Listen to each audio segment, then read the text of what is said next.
Louvado seja o nosso Senhor Jesus Cristo, para sempre seja louvado. Irmãos e irmãs, bom dia, bem-vindos a esse momento de reflexão da Palavra de Deus para essa quinta-feira, dia 9 de outubro. O Evangelho que vamos meditar é Lucas capítulo 11, versículos do 5 ao 13. Não deixe de dar o seu gostei e de compartilhar essa meditação, essa reflexão com seus amigos. Vamos então agora iniciar.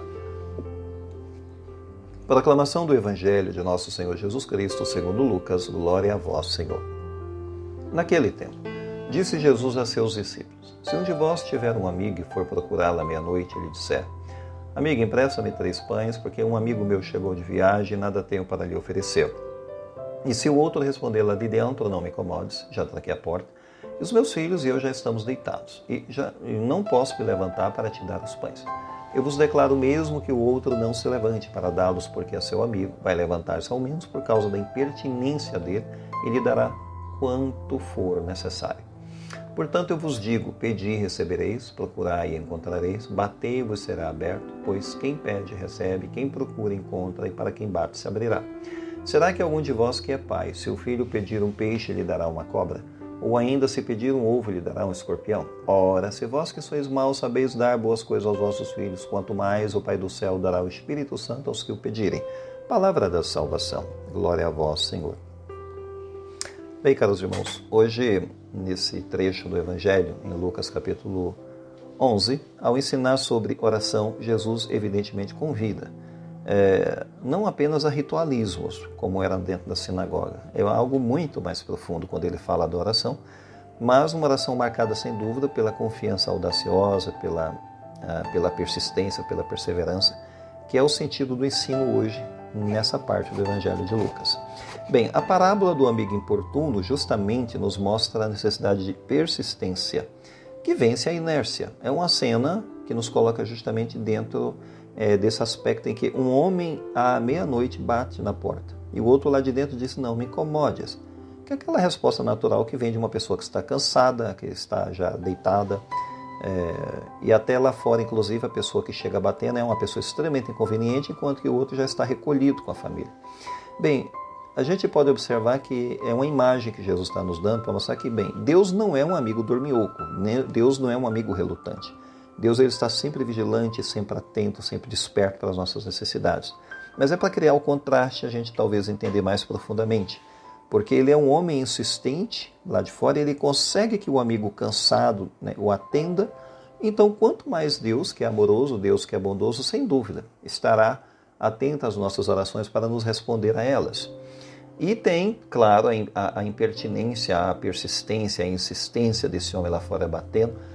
Mas isso não significa que a gente é impertinente diante de Deus para querer mudar a vontade de Deus. Mas certamente a insistência, a pertinência vai mudar o nosso coração. Porque, de fato, a persistência na oração ela vai aprofundar o nosso desejo, vai amadurecer a nossa fé, enfim, vai nos abrir para receber melhor os dons de Deus, com certeza vai surtir efeitos em nós. E depois Jesus fala aqui de um convite triplo, e uma promessa infalível. Ele mostra aqui em 3 verbos, dando essa imagem para nós: pedir, procurai e batei. A gente percebe que é uma sequência tripla de verbos. Pedir significa apresente as necessidades a Deus, então verbalize, mostre para Deus o que você precisa. Procurai, o verbo que aparece em seguida, que é um engajamento mais ativo, é a oração que se une à ação, que busca a vontade de Deus nos sinais, enfim, que não desiste diante do silêncio de Deus, porque muitas vezes pode existir um silêncio sábio de Deus diante da insistência, da oração.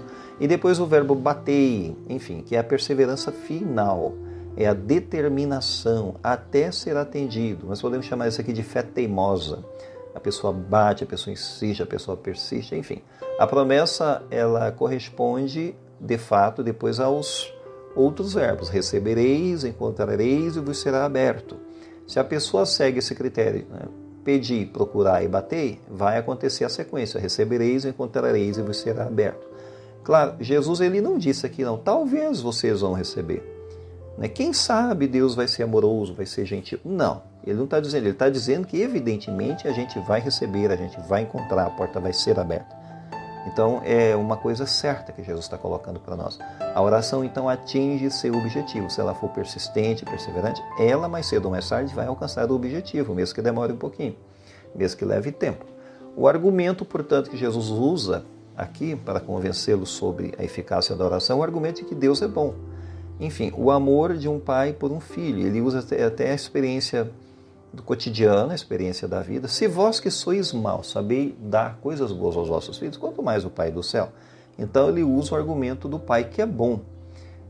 Claro, se vós que sois maus, pode parecer uma frase assim um pouco rude de Jesus, quase como se estivesse insultando os judeus que o estão ouvindo, mas na verdade não, é apenas reconhecendo a condição pecadora dos seres humanos, a condição egoísta, os seres humanos são egoístas, são pecadores. Mas mesmo nessa condição, um pai sabe dar o bem para o seu filho. Mesmo nessa condição, ele não vai dar o mal para o seu filho. Se o filho pedir um peixe, ele não vai dar uma cobra. Não, ele não vai fazer isso, ele vai dar o pão para o seu filho. Então, quanto mais Deus, porque se Deus é perfeito, é amor puro, claro, se o coração humano é imperfeito e é capaz do amor generoso, então o coração divino, o coração de Deus é muito mais. O Pai, ele vai nos dar o melhor, e aí Jesus diz, vai nos dar o Espírito Santo, que é um dom acima de todo bem material. Esse é o pão final, o Espírito Santo. Ele pode ser a imagem do peixe, pode ser a imagem aqui do ovo, do pão, enfim. Aquilo que não tem veneno, aquilo que não tem veneno. Ele nos dá saúde, ele nos dá paz, ele nos dá provisão, então ele vai nos dar. E o Espírito Santo no final. Bem, pensamos nisso, porque Cristo está nos ensinando a ser perseverantes aqui. Deus é capaz de responder aos nossos pedidos e é capaz de nos dar o bem maior, até o bem supremo, que é o Espírito Santo, um bem acima de todos os bens. Pensamos nisso, vamos aumentar na nossa vida a nossa capacidade de confiança, de perseverança cada dia na nossa jornada espiritual. Louvado seja nosso Senhor Jesus Cristo, para sempre seja louvado.